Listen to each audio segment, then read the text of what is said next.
and he was talking and telling me things, and he brought over some angels, and we went over my life from beginning to end. And what they wanted to show me in my life was what I had done right and what I had done wrong. And without going through my whole life story, it was real simple, real simple. When I had been a loving, kind person, considerate of other people, it made the angels happy, it made Jesus happy, and they let me know that it made God happy. And when I had been selfish and manipulative, it made the angels unhappy, it made Jesus unhappy, and they let me know that it made God unhappy. What they were trying to convey to me, in a nutshell, was my whole purpose of my existence had been to love God, love my neighbor as myself. That's why I had been created. That's what I was in this world to do and to learn. And I had failed. They told me that I had to come back to this world. And I got real upset because I wanted to go to heaven. What they told me about heaven, it's like the most fun, most interesting. I mean, it's the most wonderful place. I mean, everybody would want to go to heaven, and I wanted to get there. And they said that I wasn't ready, I wasn't fit, that it wasn't my time to go to heaven. It was my time to come back to this world and try and live the way that God wanted me to live, the way God had created me to live in the first place. I told them, Jesus and the angels, that I couldn't live in this world without them. And I said that I would have, my heart would break to send me back to this world, because they'd be there and I'd be here. And they said to me, you don't get it? What is the matter? We were showing you all this, we would explain to you. We've always been there. We always have been there. We've always been with you all this time. And you've never been alone down there. And I said, you've got to let me know that you're around once in a while.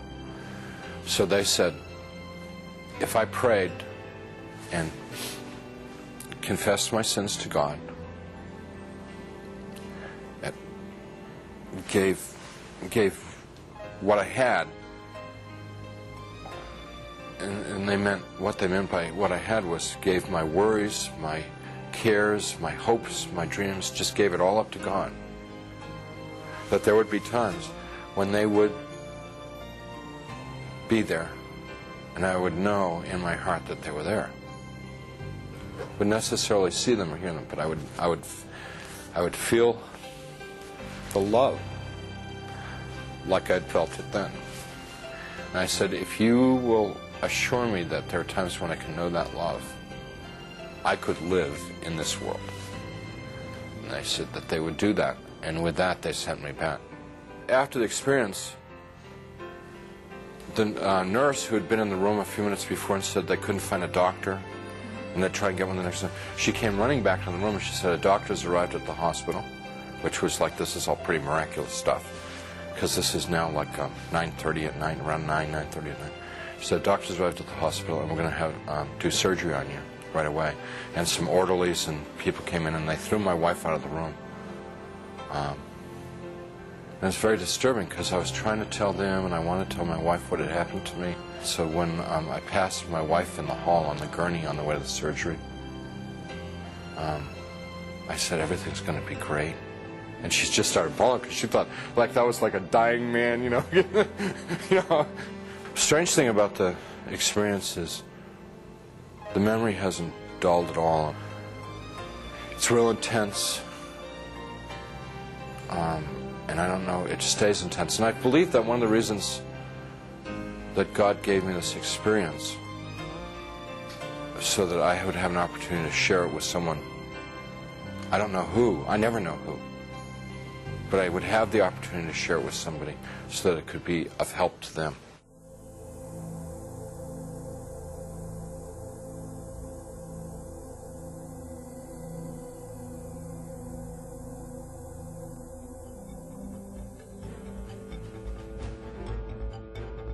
A random survey reveals that many people do not believe in a true heaven and hell. Many of those who do believe these places exist have different ideas of how a person gets to one place or the other. I don't believe there's a hell. I do believe there's a heaven. Somehow there has to be more to this existence than just, your short period of time on the earth. There's got to be something following it.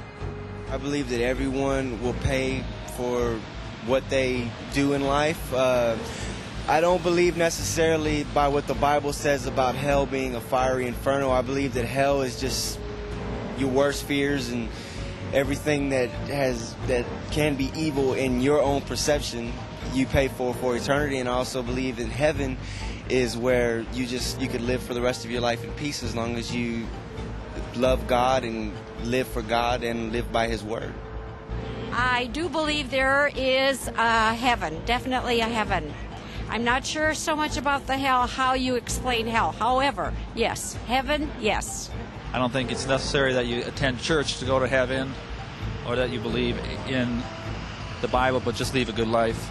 I think hell is reserved for just a few really bad people, maybe somebody who might commit murder intentionally. Probably murder is about the only thing I would think you would probably end up in hell for. I'm not really sure what would define you to go to hell or why you would go to heaven. I really wouldn't know. I think there's probably not either a heaven or hell, just a afterlife. I don't know exactly what it is, but I think there. I'm not sure what there is, but I think there's just sort of a middle, like a limbo or a purgatory where everybody goes. That's neither really comfortable or really traumatic.